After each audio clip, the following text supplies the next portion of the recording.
After a 33-year leave of absence from his alma mater, I am pleased to present to you Dr. William Gates.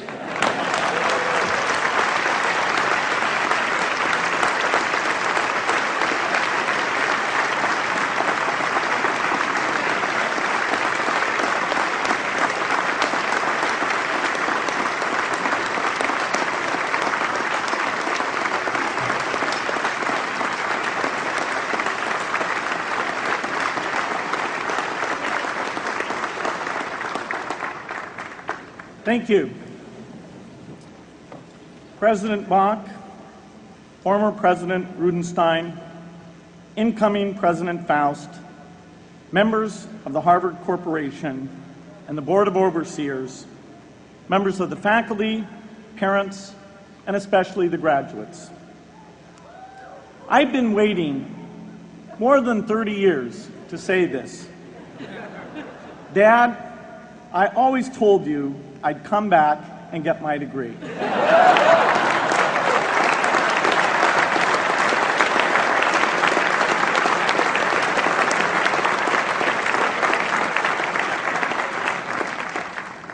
I want to thank Harvard for this honor.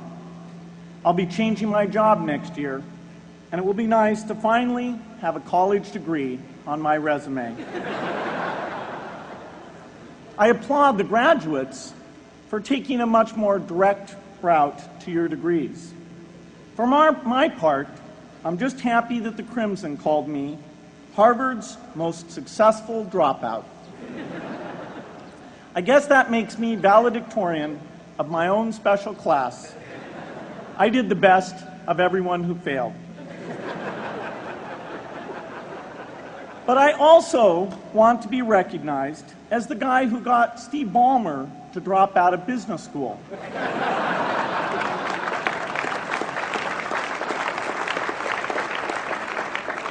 I'm a bad influence. That's why I was invited to speak at your graduation. If I'd spoken at your orientation, fewer of you might be here today.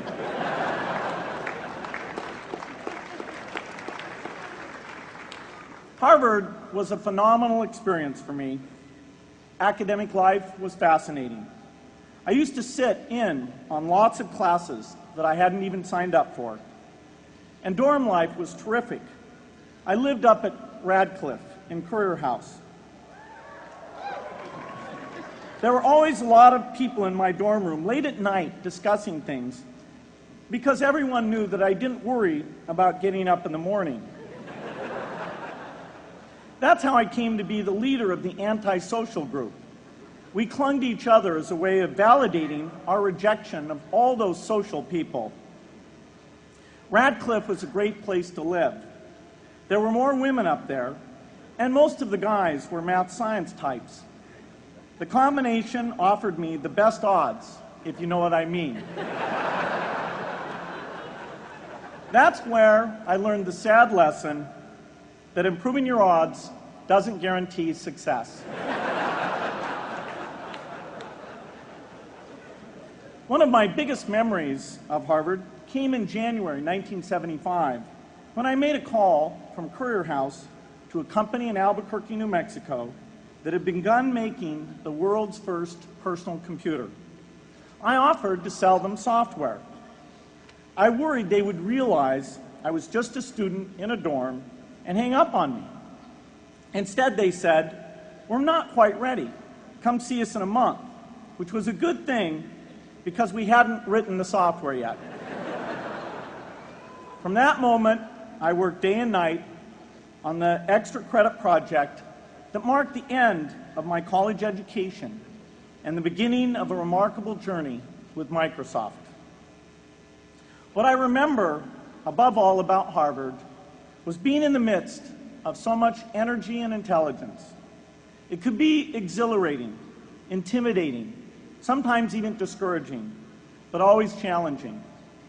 It was an amazing privilege, and though I left early, I was transformed by my years at Harvard, the friendships I made, and the ideas I worked on. But taking a serious look back, I do have one big regret.